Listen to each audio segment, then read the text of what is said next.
Under the gun. Hey, thank goodness it started on me. I would have been a bad camera angle for Lenny. Hey, welcome, guys. It's time for Bollox Talks and Tangents. We got a great show for you. It's 6:34 on Thursday. Where should you be? You should be watching Bollox Talks and Tangents. We're talking about people that left us too soon. Dead people. We're talking about dead people. We're talking about dead people. So we're not talking to dead people. That would be talent. We are talking about dead people that we feel left the earth too early. All right. Sounds like a morbid show, but it's not, because we're celebrating what they were able to accomplish and what they could have done. Right? So it's not morbid at all. We lost a lot of good people. Yeah. So, but first thing we got to do, we got to start off with Lenny. Welcome to the show. You sound a lot better. I am. I'm feeling fine. It's not going to be a Penn and Teller show this week. No. So. No, we're good there. And did you go back and rewatch how awful you sounded? I was actually impressed that I was able to get anything out last week. I did. Yeah. I did. Blake, did you catch it after the fact? I mean, it was painful enough just to watch. It was painful to do. Every time you talked, I was like, oh man, that looks like that really hurts. Because I was there like a month ago. Yeah. You had that pain as well, and I definitely saw a lot of similarities. Yeah, you sounded just like me like 3 weeks after the fact. Yeah. All right, but we got to talk about, I'm glad you're feeling better. We got to talk about our whiskey of the week. City Gate Spirits Cinnamon.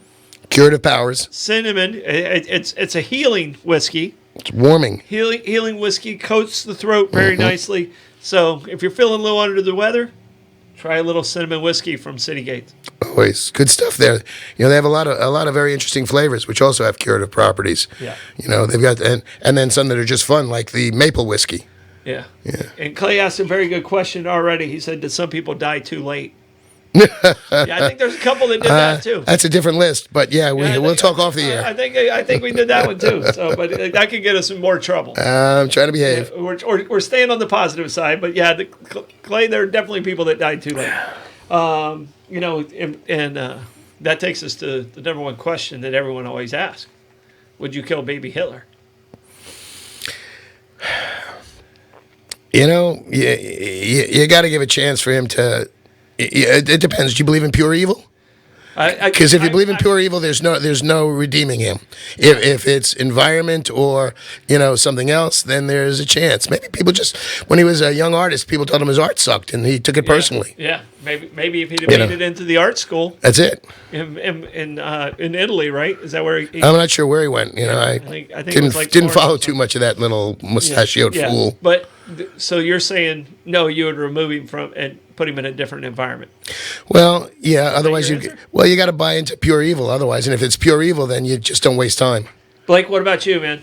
It's a little question for a show that takes place at 6:34 and involves a lot of drinking, but no. I mean, yeah, I'll definitely kill baby Hitler, but I'm not sure what the consequences are. But it becomes a slippery afterwards. slope at that point in time. You got to be careful, because then who else? Who's next? Then in that spot, right? What about Pol Pot? Where there's a lot of people that I don't think we can get more evil. Well, that's true. Yeah. Even Michael Jordan, when he tried on that mustache, still today, he couldn't pull it off. Still today. Charlie Chaplin made it cool. Right. Yeah, now it can never be used. Yeah, but it was Chaplin first, right, exactly. Never be used again. All right.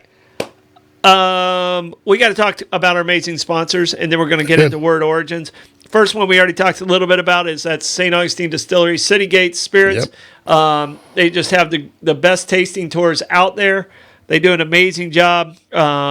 City Gates is on our sponsor row. Mm-hmm. So right there on sponsor row, moving down sponsor row, we're going to go to Meehan's Irish Pub. You have close to my heart. You have any good memories there? I have many good memories there. Yeah. Many, and more to come. Yes. It's a wonderful place. Great people. To me, it's 3 bars in one, 3 totally different experiences. They have amazing food. And when people do ask me, they're like, "Hey, where should we go to grab a drink?" And two of the best in town are on our list. Right. Actually, That's very 3. true. Actually, 3, because if you want to do breakfast and lunch, Roosevelt Room is right there with it. So we have 3 amazing restaurants that we can send people to, and still support support the people that are supporting us. It's true. And one of the things that I really appreciate about Meehan's is the caliber of the staff, the lovely people that actually work there. Yeah. Between the bar staff and the service staff, they're just nice, good people. And they've been there for a long time. They want to be there. I mean, right. and the sustainability says a lot about the ownership, right? Reggie, and how he treats the people that are around. That's exactly right, because they don't leave. All right. The other one we're talking about is River and Fort. New addition to the city. I guess it's been open over a year now. But just an amazing job that they changed that entire beautiful vista across from the fort there.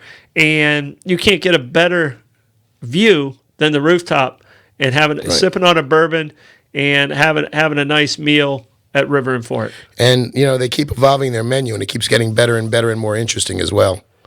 Yeah. So, all right. St. Augustine Pirate Museum, you recently just went there. Good. I had family that went there a couple weeks ago. Just absolutely loved it. They have over 800 original artifacts. It came here from Key West. We're so happy that they're here. The Croce family moving it here, and Cindy and the whole staff over there, Captain Mayhem. All these guys just create an experience, a learning experience. And it's great for all ages. There's little scavenger hunts for the young kids, but there's so much fascinating stuff for adults that just keep you really riveted. You just turn around and say, wow, and wow. And it's all real stuff for the most part. It's all real stuff. Yep. All right. The Roosevelt Room, we briefly talked about it already. To me, it's the best breakfast in town, but a lot of people don't realize what a great event space it is. It has the nice loft. We actually used the Roosevelt Room during our 0.5K. Okay. For the 904.5K. Just a beautiful space. Another great family to have in town with the Prohibition, the Sheltras. They have the Chianti Room, the sidecar, which is right beside Prohibition Kitchen, and the Roosevelt Room. And just the two sons and the mom and dad own all those. They share them equally. They make all the decisions together as a family. It's a beautiful dynamic of a family business the way it's supposed to be. So happy they're now one of our sponsors. Good. All right, Abare, Kresge and Associates. These are my accountants. They've been around a couple of decades now, and they've kept me out of trouble for a couple of decades, and I hope they continue to do so. Yes. But I don't know of anybody else who fits me better than Abare, Kresge and Associates. I walk in, we start having a conversation, and this is they're giving me suggestions of where I need to do and what I need to do to stay out of trouble and maximize the value of my dollar. And there's nobody who does that better. So, all right, finally, but definitely not least, Coquina Coast Realty. Ooh, I hear they're good. Oh. I've seen some of their properties. Now I can speak to their properties. Yeah, you've been to a couple of properties. I have. All right, Coquina Coast Realty, that's actually my real estate company. I do commercial and residential. If you have any, I have some apartments right now that are for rent downtown. You have anything you want to know in the real estate world, give me a call at 904-669-7901. 904, you should say it twice. Yes. 904-669-7901. All right, give me a call. I'll try and help you out the best I possibly can. If I can't help you, I'll get you somebody who can. Right. All right. Word origins. You want to go first? Word origins. I'm going to go first, and we talked a little bit about this saying in the Mike Davis show just 30 minutes ago because Amanda didn't know where it came from. I'm intrigued. I don't either. Right turn, Clyde. Have you heard somebody say right turn, Clyde? I have not. That's why I'm intrigued. So right turn, Clyde, it actually comes from a Clint Eastwood movie. Now I know who Clyde is. Yeah, any which way you can. Yep. It's an orangutan. Yep. But from that movie, anytime, when I was a kid, anytime I was sitting shotgun, my dad would say, right turn, Clyde, talking to me. And if I was sitting shotgun, I'd say, we should do sitting shotgun. You'd have to stick your arm out the right window saying you're turning right. All right? As we were growing up, we didn't always have blinkers. Right. We'd have to teach a new generation what that means, or down. Yeah, left. This is stop. Yeah. Because we didn't always have brake lights. Right. So this is stop, and this is right. Mm-hmm. All right? But it was easier if you had somebody in the passenger seat that you said right turn, Clyde, and they just stuck their fist out. Well, in the movie, the orangutan Clyde whoever would walk up to that window, and as soon as Clint Eastwood would say right turn, Clyde, he'd just knock him out. Deck him. So it comes from an orangutan, Clyde the orangutan, and if someone said they didn't like those movies, I was like, I don't think we can be friends anymore. No, that's just good stuff. Yeah. So, that's wholesome family fun. Yeah. So right turn, Clyde comes from Any Which Way You Can. Yeah. And he did a sequel, Every Which Way But Loose, but Any Which Way You Can. Yep. So, all right, what's your first one? Down the Hatch. Down the Hatch. Okay. It's appropriate for us here at Bollox. It came out of the 16th century when some sailor who may have been imbibing on the scurvy-proving rum realized that the hatch that they would load the cargo into the ship reminded him of somebody's mouth.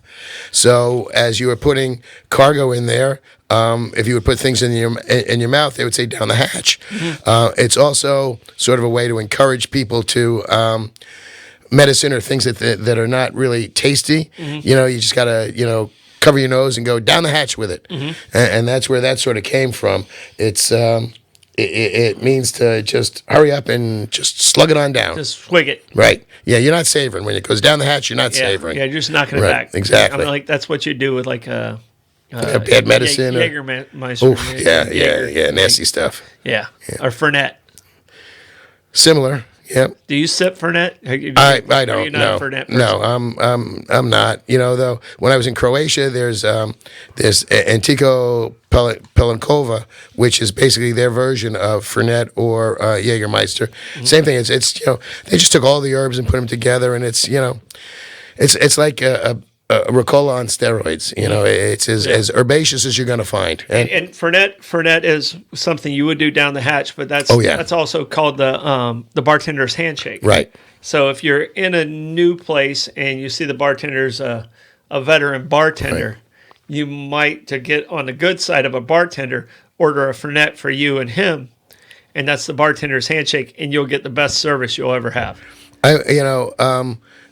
When we first moved here, we used to enjoy the happy hour at the ice plant quite a lot.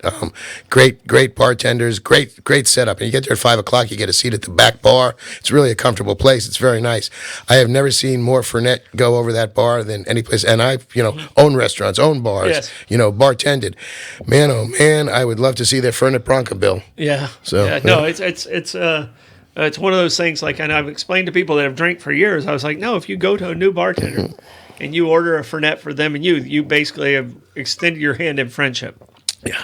So and it does have curative powers. It's very herbaceous. It's helpful. It was one of the few liqueurs that was not banned during the Prohibition. Okay. So it was still allowed because it was considered medicinal. Am I saying that right? I don't think I am. Medicinal. There you go. Thank you. You're welcome. Medicinal. Right. Yeah. All right, so let's hop right in to... Got another word origin, or we... another word origin, I'm sorry. I can save them. We got plenty. No, I forgot about that one. Mine's a windfall. Oh, I would like one, thank you. Yeah, a windfall would be great, wouldn't it? All right, and most people know what a windfall is now. And it originated in Middle English, so it originated way back. But the first time it was used in politics was in 1890s. I mean, Middle English, it was all about the fruit that hit the ground, and the wind blew it down like higher fruits, and you were able to grab it, and the stuff you normally couldn't get to. Okay.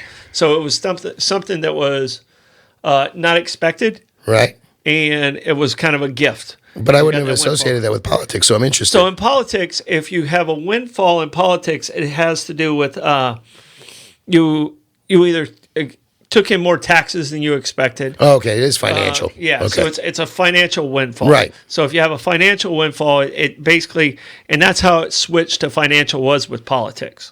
Okay. Before then, it was just a lucky happening. Right. All right. But when politics came in the 1890s, a mayor of a small town used it, and then it got picked up by some other big cities of the windfall, and it became a political word with financial gains. So the way budgets work in government is it's a budget, so you're trying to predict how much you're going to collect each year with income tax, with property taxes, right? And most cities operate off of property taxes more than anything else. But if you project low, right, and you collect more, then you have a windfall leading into the next year. Right. And that's where it kind of became political is when I think of a windfall, because I spent so much time in government, I think of a government financial windfall. See, it's funny because, doing all the budgets for the city of Long Beach, I never thought of it as a windfall. I would think that the person who had those magic numbers up in Neptune Beach got quite the windfall. Mm-hmm. And by the way, if you're watching, available for adoption, do good things with that money, please, because it is life-changing money. So do very good things with that money that you just got your windfall from. Yes. So, yeah. But, good. Yeah. Okay. Right. Like that. And you got another word origin, right? I do.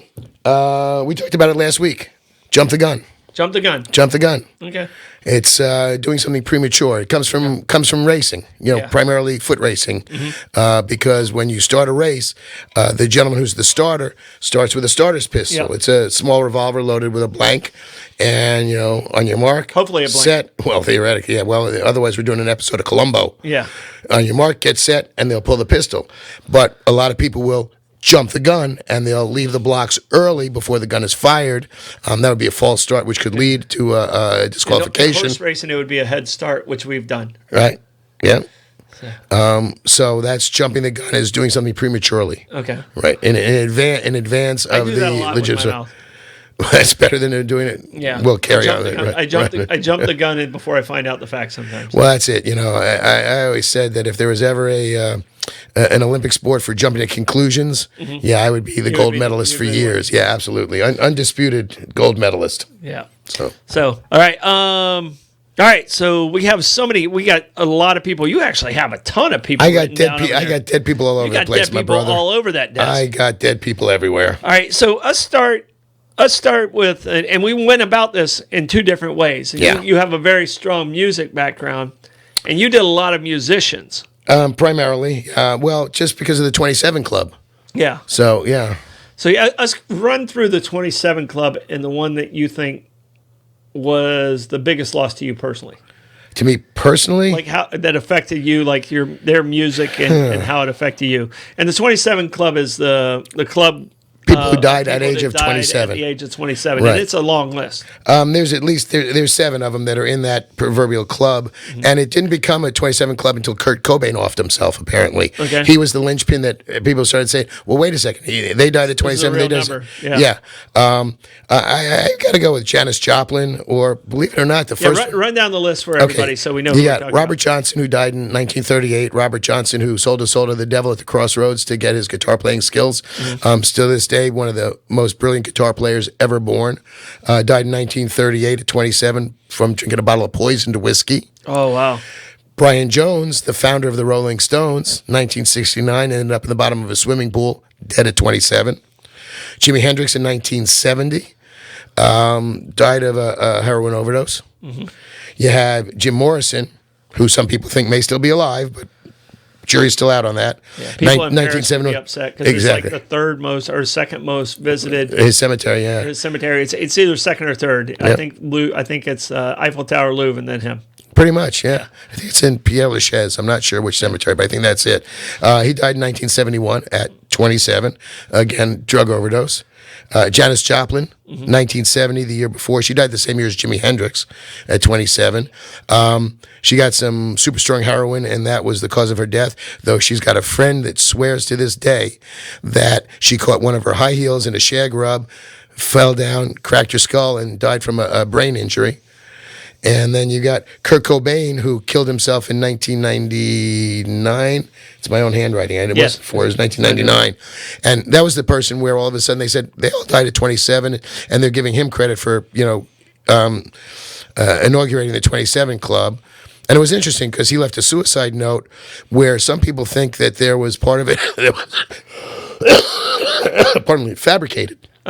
At the end of it was that it was really that he was leaving Courtney Love, and it was I'm leaving you, woman. Look, and then somebody added a couple of lines at the bottom to make it a suicide note. That's been unproven, but still. And he shot himself. And then you have poor Amy Winehouse. Yeah. Died in 2011. And it was alcohol poisoning, but there was a strong part of that was the woman was bulimic. And the bulimia left her so weakened, that's why the alcohol was able to kill her. What a tragic story she was, and what a phenomenal voice. So talented. I mean, oh my goodness. And on that list, I mean, you got 1, 2, 3, 4, you got seven of them, seven people there. Yeah. And which one do you think was the one? I mean, like with me, it's on that list that you have there. Cobain was great, but I got to go. I think Morrison could have brought so much more. He was cutting edge. He was cutting edge. He was right there. I mean, what they were doing, and just the Doors and the Doors kept going on, and then there was a whole big lawsuit because they had made an agreement that if one of them passed away, then nobody could use the name, so they changed it to the Doors 2001 or whatever. Yeah. So there was a bunch of trials that were going on between, it'll come to me because I'm old and forget stuff. But the members of the band were suing each other to use the name. But I'm personally I'm kind of missing Amy Winehouse almost the most. Yeah. I just loved her voice. I think Valerie, her version of Valerie is one of my most favorite songs in the world. And that was just tragic. She had such a tragic life. Poor choice in men and lovers, her bulimia, her drinking, yet her voice was just incredible, intoxicating. Well, and the one that gets me sad, and I've always loved her music, but and I was talking to Rebecca before the show. It's like I usually don't want to glorify people that have drug issues and they died early. I was trying to go with the other side. Right. But the one that really makes me sad is Whitney. Okay. Like, I'll listen to her music now and go, wow, that's incredible. Yeah. Like if you listen to even her singing the Star Spangled Banner. It's one of the greatest renditions. Bar none. I can't think of anybody else who just crushed it. Yeah. And she's out there in a little sweatsuit, young, and Super Bowl 25 in Tampa. Yeah. Yeah. Just, I mean, iconic. But that's the one. And how I got here is this week was the week Elvis passed away. Right. And I was like, okay, he died at the age of 42. People that kind of left us too soon. And then I started going through all the research and stuff. I was like, wow, this is a really, really long list of which way you want to go. Oh, I went as far back as Jesus and Joan of Arc. Which musical artist, not in that 27 club, right? Okay. Which musical artist do you feel was that death was impactful to you? Like I knew exactly where I was when Elvis died. We were on family vacation in Tennessee in August before we went back to school. Yeah. So I was 10 years old.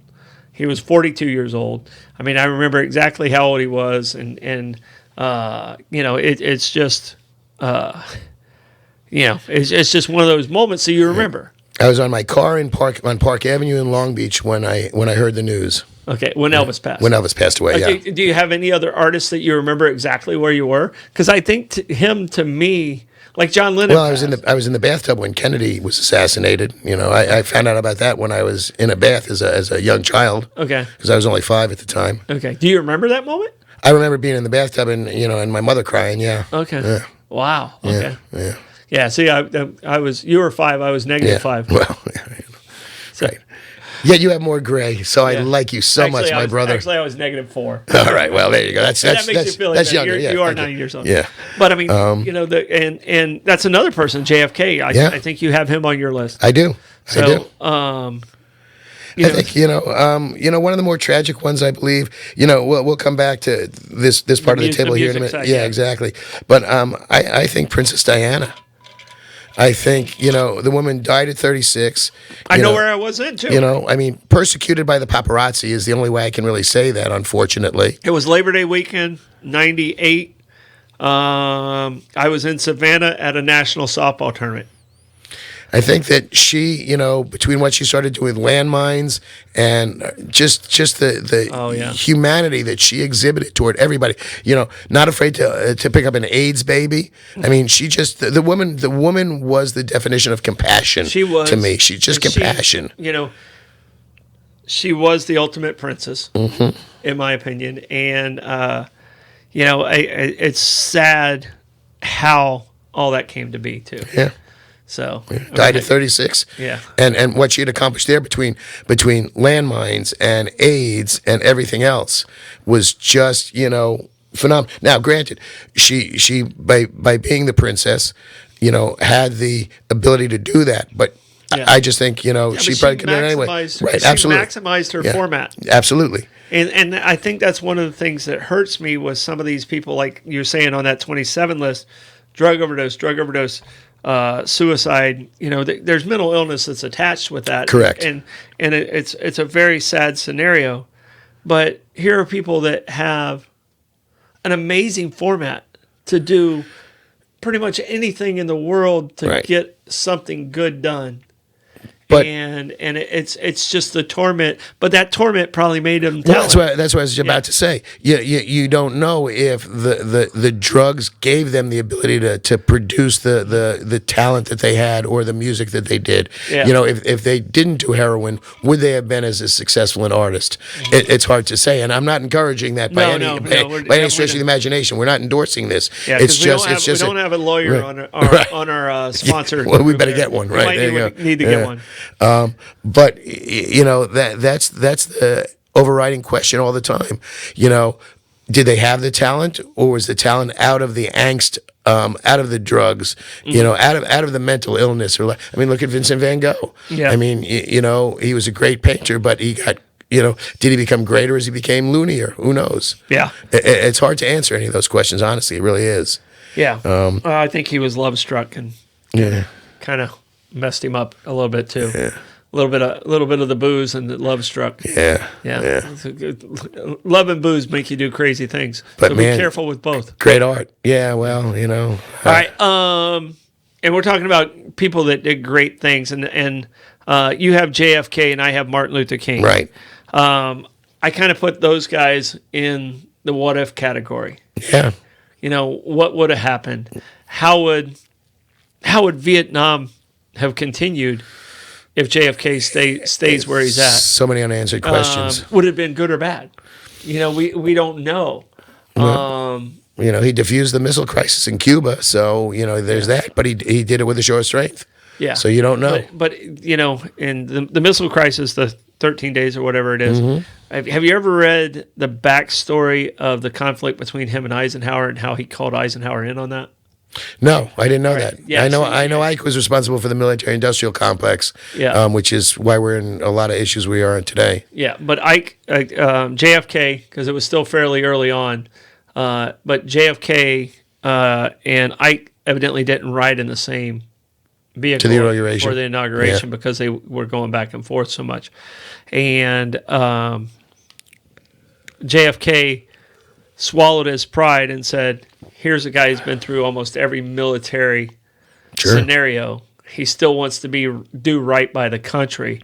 And they swallowed their personal stuff to come to a final conclusion of those 13 days. And that's, by the way, that's leadership. Yeah. No, it's being able to swallow it and go. Subsume your ego and do what's the greater good. He knows more about this than I do. Right. And he said, I need your help. And Eisenhower's stepped in and said, here's how I would do it. He became the Bradley to Ike to JFK. Right. So, which to me, if you get a chance, I'll look into that. Kind of look into that because it's a pretty interesting scenario. I haven't been down a rabbit hole in 2 hours. Yeah. I got time. It's been a while. Yeah. So, whose death do you think impacted the 60s the most? Do you think it was JFK's or do you think it was Martin Luther King? Now, a lot of people talk about where they were when JFK, that was my dad's generation. You know exactly where you were at. Yeah. But Martin Luther King, was it 5 years later? 5 years later, because I want to say 68. Yeah. He Martin Luther King was 68. Right. JFK was 63. November of 63 was JFK. Right. Both happened during the 60s. Yeah.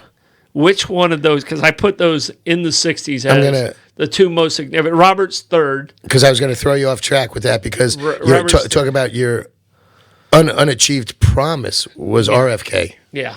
Or was it RFK Jr.? Please also don't. died very Yeah, no, I'm talking about. I'm sorry, JFK, or is it JFK Jr.? Yeah, JFK. Yeah, John. Yeah, John. RFK Jr. is He's possibly running for president now. Please no. So. Please no.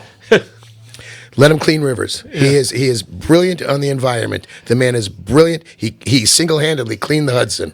He is brilliant on the environment, and I'll leave it at that. Yeah. So. Because Blake is giving me stink eye. All right. So which one do you think? JFK or Martin Luther King? Yeah, JFK had the power of the presidency. 46? He was 46. He was 46. He 46. And Martin Luther King, I think, was 39. Okay. Martin Luther King would have had to continue to fight against the tide, unfortunately. Mm-hmm. He did such great things, and there was still more great promise, but he would have had a huge uphill battle to do it, which could have made the accomplishments even stronger. Mm-hmm. JFK had the power of the presidency, so his future was untold with what he could have done with the tools in his toolbox. Mm-hmm. Martin Luther King, was doing it, sadly, almost with one hand tied behind his back because of the racial inequities. Yeah. So it was tough. Yeah. So, at the age of 39, he would have been 94 today. Wow. So, if he had continued to live, so he still could be with us. Oh, yeah. And I was 1 year old when he was shot in Memphis. Yeah. So, and I actually met a gentleman that was with him the day he was shot, really? and actually handled his funeral. Was that Andrew Young? No, it wasn't Andrew Young. It was, and I'm sorry, I'm drawing a blank on it. It'll come to you. Yeah, it'll come to me after the show. That's fine. But he was just here not too long ago, and he revisited where the pool was. Right at Munson Motor Lodge, Munson, which is now where the Hilton is. Correct. Johnson was his last. JT, I think Johnson. But he was one of the confidants of Martin Luther King. Have you ever been there in Memphis at the Lorraine Motor Lodge? I have not been to Lorraine. Julie and I were in Memphis one day. I've only been to Memphis to play ball there. Okay, Julie and I were in Memphis one day. We were there for a cousin's wedding, and we're walking around, and it was the strangest thing. We're walking through Memphis, and next thing we know, we're walking through a neighborhood. The neighborhood change, and all of a sudden we come upon the Lorraine Motor Inn, and it's the National Civil Rights Museum is there, and it's actually, the museum is in the building across the street from where Ray shot. Yeah. So it's fascinating because we happened to it. It was happenstance. Yeah. It was very fascinating. As a matter of fact, I actually have a tchotchke on my keychain from there. Mm-hmm. Fascinating. All right. I think we're at the point where we have to talk about our sponsors again. We should. They take good care of us. We have so many people to talk about. I have some that are going to make people tear up. Okay. I have some people that are going to go, who the hell is that? There you go. As I said. Yeah. There's a lot of them out there. But first off, we got to talk about Coquina Coast Realty, commercial or residential. Give me a call, 904-669-7901, 904-669-7901. I don't know what Blake is pointing to. Look at the camera. Look at the camera that's facing you. Oh, okay. Is that how we're supposed to do this? We're having a conversation. No, I was looking down. That's what he was getting on to me. So that's usually me. They're probably looking at the top of my hat. Is that what you're saying? No, what I'm trying to say is you be looking at this camera, but you should be looking at this camera. All right, we got to get little lights on them. That's kind of hard to do. I hear that Coquina Coast Realty has a couple of downtown apartments that actually come with parking, by the way. Come with parking and actually power and water and Wi-Fi are all in and I saw one those. payment. So that means you don't have to put down those deposits to move in. It's basically all inclusive almost. Yes, and you can walk everywhere from right. I saw them. They're really well done, and the tile in one of them is actually stunning. Yeah, I showed the video to Julie, and she loved that tile too. Yeah, okay, you got taste. Thank you. We try. You do. We try. Succeed. All right, Abare, Kresge and Associates, the best accountants in town. Give them a call. Don't think you can do better by doing your own taxes. Give them a call. Abare, Kresge and Associates. The Roosevelt Room, right on St. George Street. They have phenomenal phenomenal breakfast. Best breakfast in town without a doubt. And they have an event space that holds up to 75 people. You know, if you have a fundraiser coming up or you have anything that you want to put a party together, give these guys a call. The Roosevelt Room in St. Augustine. River and Fort. Love that rooftop. Can you think of any place better to Love have that a drink? rooftop. And you know what? I got news for you. Their main bar on the ground floor is a great place for people watching. You got a great view of the fort, the bay. It opens up to the It's outside. beautiful. It really is. It's really, they really did an amazing, the architect did an amazing job of making it flow. Yep. And they have 3 different levels.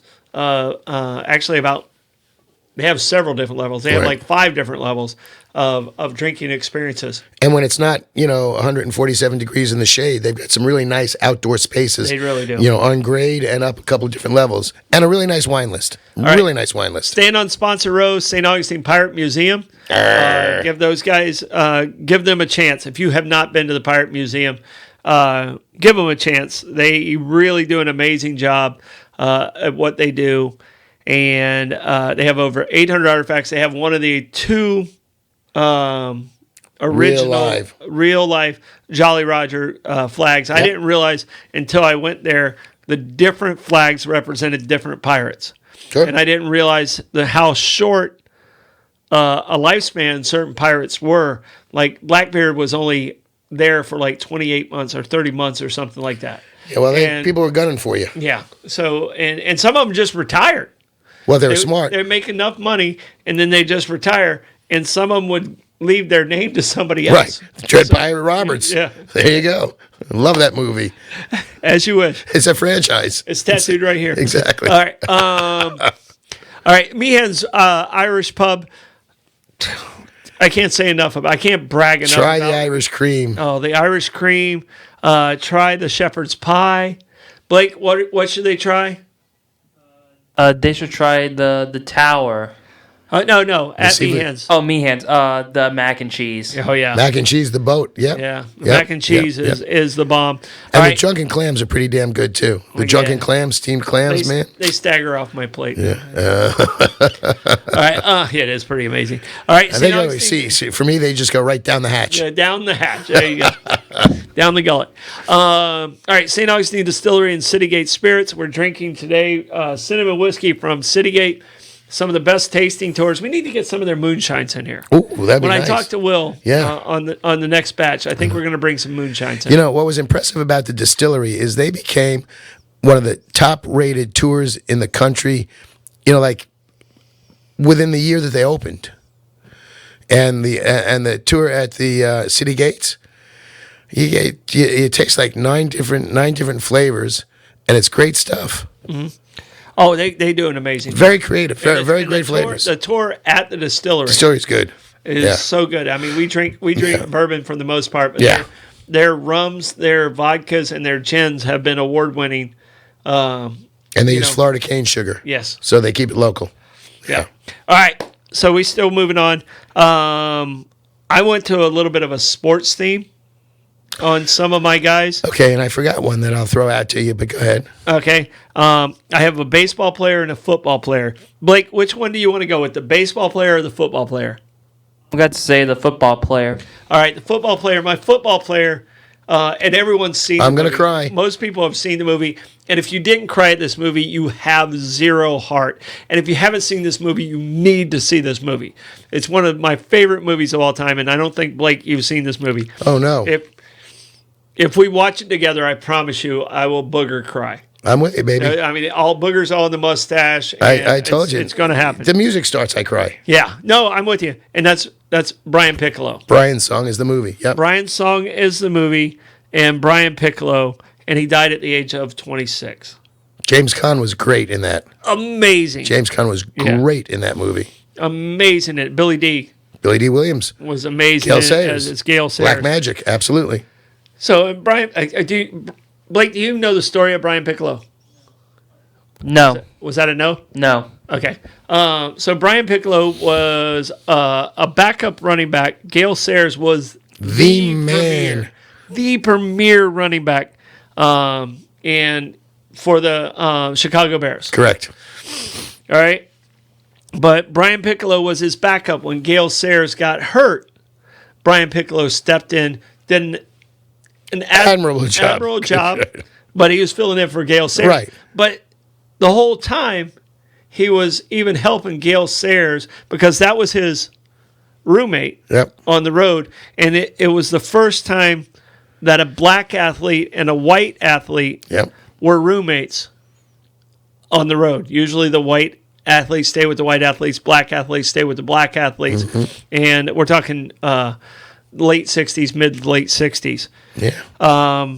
They had a legitimate bromance. Yeah. And these two became best friends. Immediately best friends. Absolutely. And Brian Piccolo did everything he could to get Gale Sayers back on the field. Gale Sayers, Hall of Famer, youngest Hall of Famer to ever go in the Hall of Fame. Really? I did not know that. He only played 6 seasons. Yep, it was a short career. Short career because his knees were so awful.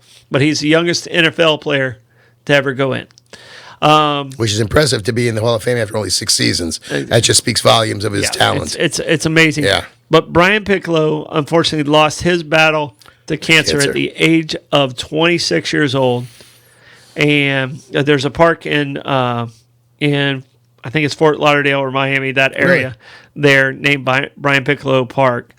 But if was he from Florida? Yeah, he graduated high school in Florida. Okay. So he actually passed away in New York, but he graduated high school in Florida. But on the connection I have with Brian Piccolo is Gale Sayers and Dick Butkus were his pallbearers. All right.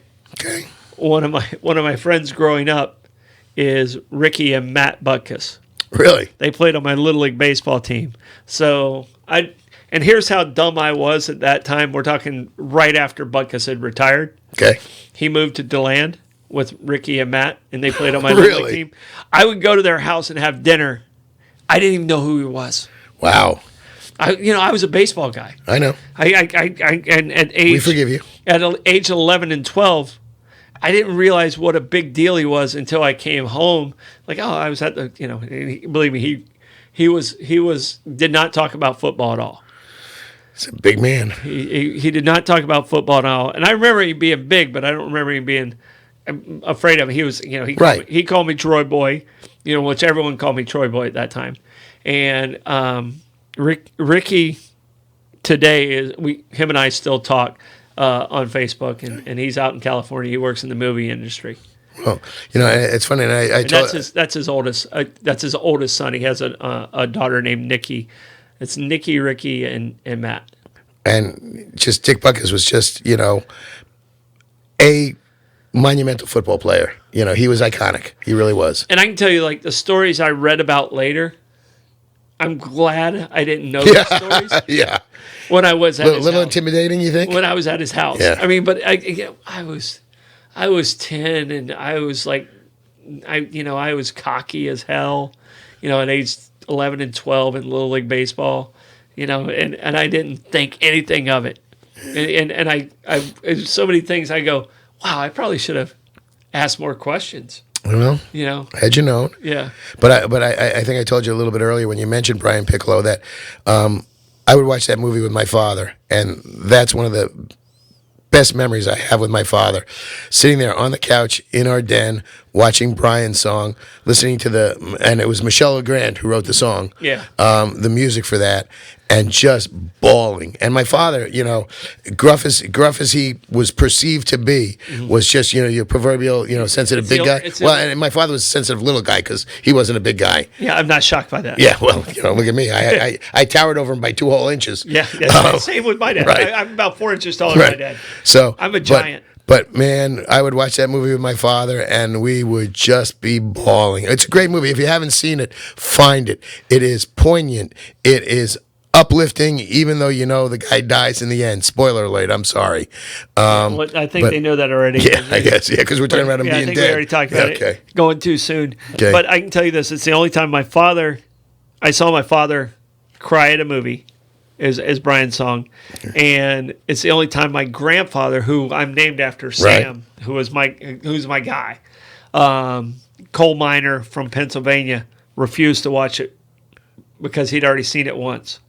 Wow. And he wouldn't watch it with me because he didn't want me to see him cry. Okay, I understand that. So, but he literally left the room when it was on. I want you to do your next sports player because it's really a monumental human being. It's an incredible human being, and it's Roberto Clemente. And a great freaking ball player, but a humanitarian beyond belief. Also the youngest man to be in the Hall of Fame. Wow. So I mentioned Gale Sayers is the youngest football player to be in the Hall of Fame. Roberto Clemente is the youngest baseball player to be in the Hall of Fame. They waived the rule of the 5-year rule. What a talent. With Roberto Clemente. And my goodness. If you don't know the story of Roberto Clemente, he was an amazing Hall of Famer with the Pittsburgh Pirates. Yep. Number 21. Yep. And phenomenal ball player. Roberto, how he died tragically was he was on a DC-7. He was loading up supplies for earthquake victims in Nicaragua. Correct. Yeah. And he was on that plane, and the pilot said, "We're overloaded. You still want to go?" And Roberto says, and this is what they heard, is Roberto says, "We have to help those people. We have to get there." And they took off, and the plane crashed. But Roberto Clemente Award is the highest award. Like, it's above the MVP award in baseball. Right. It's the humanitarian award. So many good people strive to say, just to be like Roberto and mention with his name is probably the ultimate compliment in baseball. Yeah. It's analogous to the Walter Payton Award in football. Yeah, exactly. Yeah, man, yeah, absolutely. But Roberto Clemente was just, I mean, what a humanitarian, you know? Yeah. Now, earthquake relief. Yeah. And the pinnacle of baseball as far as a hitter is to get 3,000 hits. Roberto Clemente got a hit in his last game. At bat.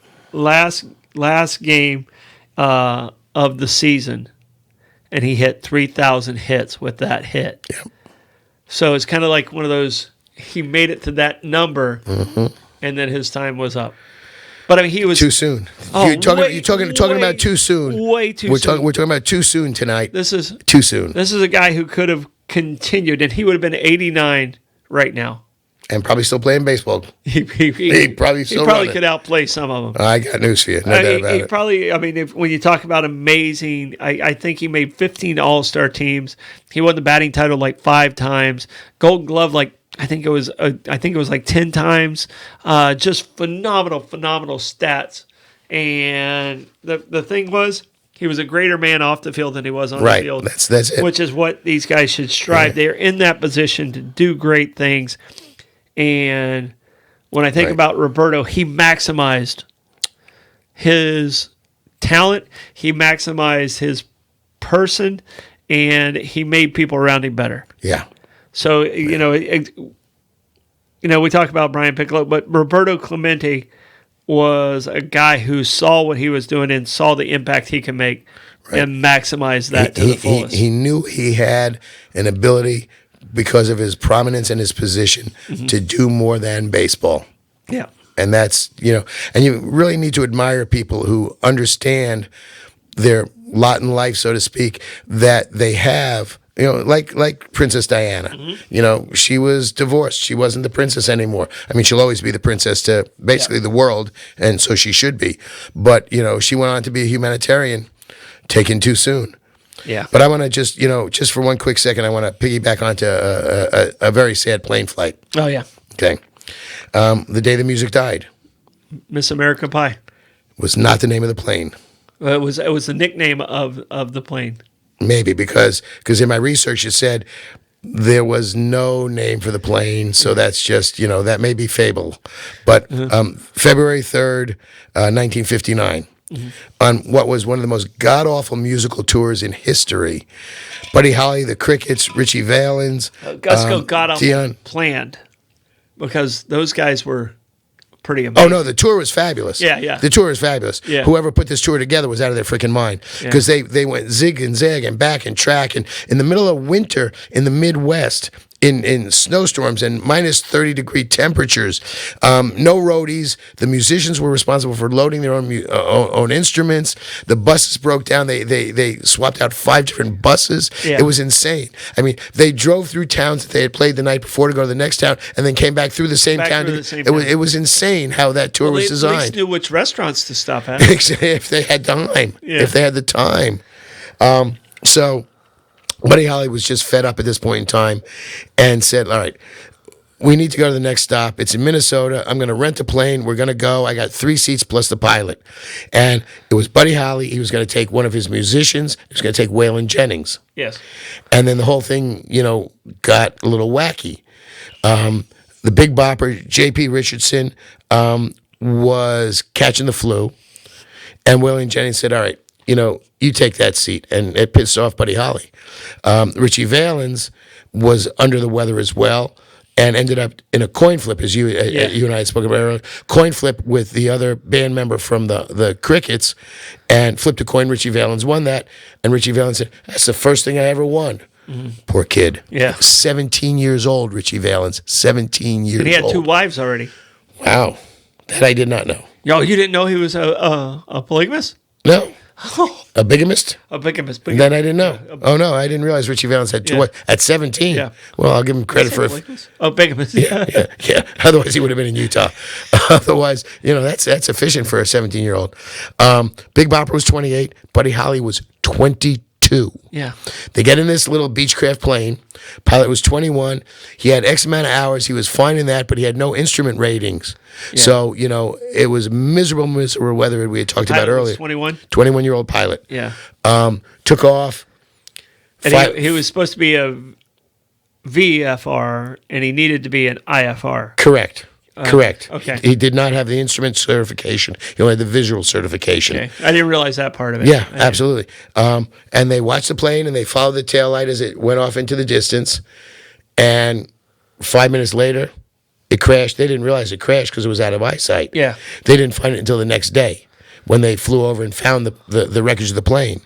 But there's some wacky stuff there because the buses kept breaking down. So Buddy Holly was a little bit pissed off that Waylon Jennings didn't take the flight. Uh-huh. And Waylon said, yeah, but I'm giving it up to JP because he's under the weather. Let him go. Let him get some rest before our next stop. Mm-hmm. Fine. And they were joking around. So Buddy Holly said to Waylon Jennings, well, I hope your old bus freezes tonight and you get stuck because their buses broke down regularly. Yeah. And Waylon Jennings turned around and said, well, I hope your old plane crashes. And that's the last thing the two of them ever said to each other. Wow. Yep. And Waylon Jennings, admitted that in a couple of interviews years later. Tragic. Gosh, what a horrible thing to say to your friend. Yeah, but if I can take any positive away from that, and Don McLean was right. That was the day the music died. Mm-hmm. It really was. Between those 3 artists, that was a phenomenal amount of talent. Richie wasn't even out of high school. No. Yeah. Not at all. Well, he wasn't going to school anymore. Well, good point. Yeah. True. He was supporting 2 wives. Buddy Holly's wife, Maria, was pregnant, found out he died on a newscast, and miscarried. And his mother found out also before anything else, found out from public broadcasts, and she, collapsed and did. So the only positive that may have come out of this is where they started to realize that you cannot release the name of people who were died until you acknowledge the family. Yeah. Correct. So that came out of this accident, I believe, to a degree. So well, I can tell you this: in the 80s. I have a friend of the family, and he was a baseball player that was supposed to be on a plane, and they released the flight log of the people that were supposed to be on the plane. Mm-hmm. We're talking like this is 86, 87, and it's Bobby Thigpen. Okay. So the pitcher for the White Sox. So I went to school with Leonard, and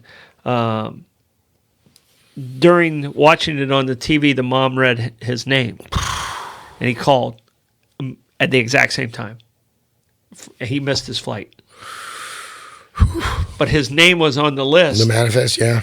on the manifest, and he's like, Mom, I know I was supposed to be on this flight. You know I was supposed to be on this flight, but I'm okay. Wow. And she thought she was talking to a ghost. Wow. It was like one of the, strangest stories. I mean, I heard it, Yeah. a year after the fact, but it still was one of the strangest stories. All right. So we got about 5 more minutes. Okay. Let me do one quick one because this is fun. This is funky. Yeah. Mama Cass Elliott. Yes. Died of a heart attack. She did not choke on a ham sandwich. The ham sandwich was on the bedstead, untouched next to her. Okay. Okay. Dies. She's 32. That's 1974. Keith Moon dies 4 years later. Same apartment at 32. And the exact same location. Same exact apartment, probably in the same bedroom. Wow. It was Harry Nielsen's apartment. Harry Nielsen, when he would be out of town, would rent or lease the apartment to other musicians. Wow. I had no Mama idea. Cass and Keith Moon died in the same apartment 4 years apart, both at 32. Mama Cass had a heart attack. Keith Moon died of, a whole lot of complications. He was going through alcohol withdrawal, and they had prescribed him a drug for alcohol withdrawal, and he was to take no more than 3. He took 32 of them, and that's what killed him. Oh, my gosh. That's what killed him. Okay. But the corollary to that is, before anybody could get that apartment, Harry Nielsen said, I'm done. This is a cursed apartment. Yeah. Put it up for sale. Pete Townsend of The Who bought the apartment to prevent it from being, like a tourist attraction. Yeah. So he salvaged that apartment from where the Just two of to them keep people away from it. Exactly. That's so I just awesome. wanted to get that in because I found that to be pretty funky. Who? Funky. No. Who? Yeah. Who? Yeah, I got you. Pete Townsend come on, from play it. I You're got the you. worst freak. I'm trying to Come get on, this straight, man. that's not gosh, even that, you're the but that's worst. not even good. You're the worst. Jeez, who's on first? Thank you, Blake. Worst. And by the way, I got one more. Died too I soon. thought you New York guys were supposed to be quicker than this. When it matters, Oh gosh. Worst. Go ahead. Betty White died too soon. Too soon. God bless the woman. She was 99. Yeah. Died on New Year's Eve in 2021. She didn't even make a What a loss. Didn't even make a Smucker's. No, not a jar, but Betty White. That's my last one at That's the 99. last one you got. I think she died way too soon. Talk about a humanitarian. Yeah. And a wonderful comedian and a brilliant woman. Brilliant comedian. Okay. All right. I'm done. I was going to go George Burns, but you beat me to the, you beat me to the and I Betty thought about him. beat me to the Betty White. So say goodnight, Gracie. Good night, Gracie. Yeah. All right. My last one. Go, is baby. The what could have been. Okay. It's the what could have been story. And you know how I love to do research on presidents. Oh, yeah. One of my favorite and most charismatic presidents is our youngest president. All right? A lot of people think it was JFK. JFK is our youngest elected Correct. president. Our youngest president was Teddy Roosevelt. All right? So Teddy Roosevelt, I think he was 39 when he took over as president. Teddy Roosevelt, his youngest son was Quentin Roosevelt. Right. So Quentin Roosevelt was a brilliant young man. He soared through Harvard. He soared through any school academically, just amazing. He was against World War I until the Lusitania. Lusitania sank. Things started shifting. Yep. A lot of people died. Teddy actually tried to tried to oust Woodrow Wilson. Right. Woodrow Wilson won on a neutrality type situation, but Teddy was like, we have to get involved in Right. this.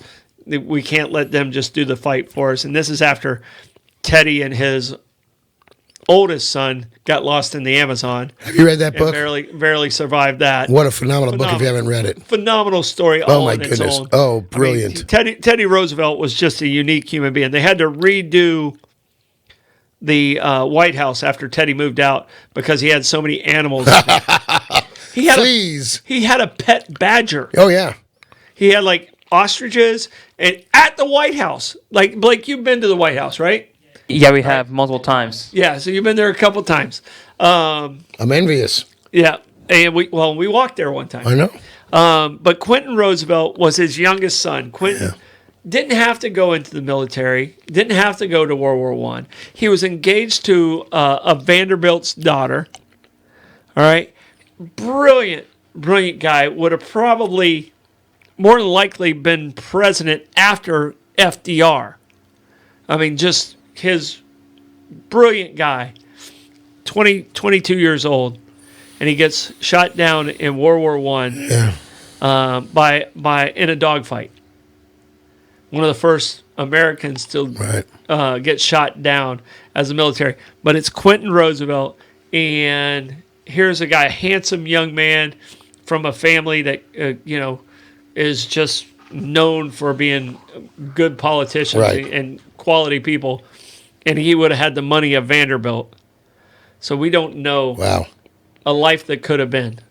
So what a loss. And I see another one over there, which I'd love to talk about, but we don't have time, and that's Anne Frank. Oh, my goodness. 15 years old. The poor child, 15 years old. And what a crime. Literally a crime. She was only months away from liberation. Right, exactly. Weeks away. Yep, absolutely. So, and her father made it out. He was the only one. And the person who gave the diary back to her father, the German military didn't find the diary. The safe house she was hidden in. Right. That woman held that diary for the father that gave it to the rest back to Otto. Gave it to the rest of the world. Oh, wonderful. But that's another one that I was like, that was on my short list. Yep. All right, guess what? That's the end of our show. We kind of went over a little bit, which we always kind of do. we get that way. But this is Bollox Talks and Tangents. Support our sponsors. If you would, hit that share button. Comment. We're going to read those comments later. We appreciate you guys, and we'll be back next week.